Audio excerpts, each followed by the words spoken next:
है हिंद दोस्तों। Electromagnetic waves बहुत बार यूपीएससी पूछता है, सीडीएस, सीएपीएफ, एनडीए में इलेक्ट्रोमैग्नेटिक वेव्स होती क्या है? ये बेसिकली बहुत यूटिलिटी है इनकी हमारी लाइफ में।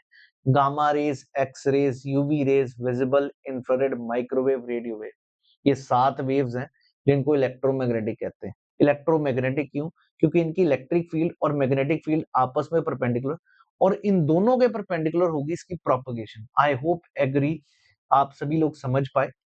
और इसमें इनकी स्पेशल कैरेक्टरिस्टिक्स है जिसके ऊपर क्वेश्चन बन जाता है।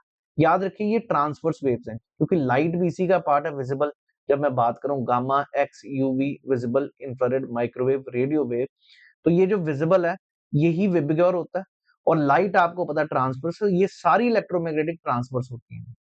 और इन सभी की वेलोसिटी कांस्टेंट है, वो क्या है? 3 इंटू 10⁸ मीटर पर सेकेंड। और इनका चार्ज जीरो होता है, इनके ऊपर कोई चार्ज नहीं होता, इनको कोई मीडियम नहीं चाहिए to travel. They carry energy and momentum and they exert pressure. अब एनर्जी की भी बात करूंगा अभी यहाँ पर।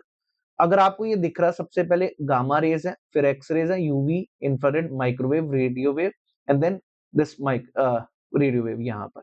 इसका निमोनिक याद रखिए, गक्स यूवेम्बर, GXUVIMR।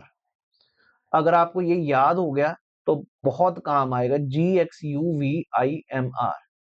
जहां पर वेवलेंथ इस तरफ रेडियो की तरफ बढ़ रही है, फ्रीक्वेंसी इसके ऑपोजिट होगी। सबसे ज्यादा फ्रीक्वेंसी है गामा की, सबसे कम है जी फ्रीक्वेंसी रेडियो वेव की।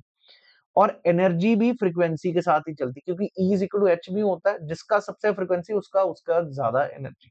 ऐसा ही क्वेश्चन ये, wavelength of visible is more than that of X rays, बिल्कुल ठीक है। गक्स वेमर में एक्स पहले आ रहा है, GXU, फिर V, तो V आगे है तो वेवलेंथ उसकी ज्यादा है। Energy of X rays, X पहले है, बिल्कुल फ्रीक्वेंसी क्योंकि इधर बढ़ती है, एक्स की सबसे ज्यादा होगी, ये भी ठीक है जी। और ये गलत है, UV is less than that of visible, क्योंकि यूवी इससे बाद में है तो इसकी ज्यादा होनी चाहिए, तो ये गलत, 1 एंड 2 इसका आंसर होना चाहिए था। ऐसा ही क्वेश्चन ये, X ray is deflected by electric field, गलत है जी, क्योंकि ये डिफ्लेक्ट नहीं होंगी, सारी न्यूट्रल है। अगर मैं एक्सरे की जगह लिखा होता gamma ray, UV ray, visible रे, तो आंसर तो भी ये था, क्योंकि डिफ्लेक्ट नहीं होंगी, ये सब न्यूट्रल है, सारी इलेक्ट्रोमैग्नेटिक वेव्स। ये ठीक है, ये ठीक है, और ये हम उसके कंपैरिजन में देख सकते हैं। अगर आप में से कोई भी मेरे साथ जनरल स्टडीज का फुल कोर्स लगाना चाहता है, want to prepare for this upcoming CDS exam, GS आपको दिक्कत कर रहा है, तो आप जरूर ज्वाइन करिए। Target 50 plus in GS. I assure you this thing, we can get you the marks. Just give me these next 75 days, I'll give you the selection.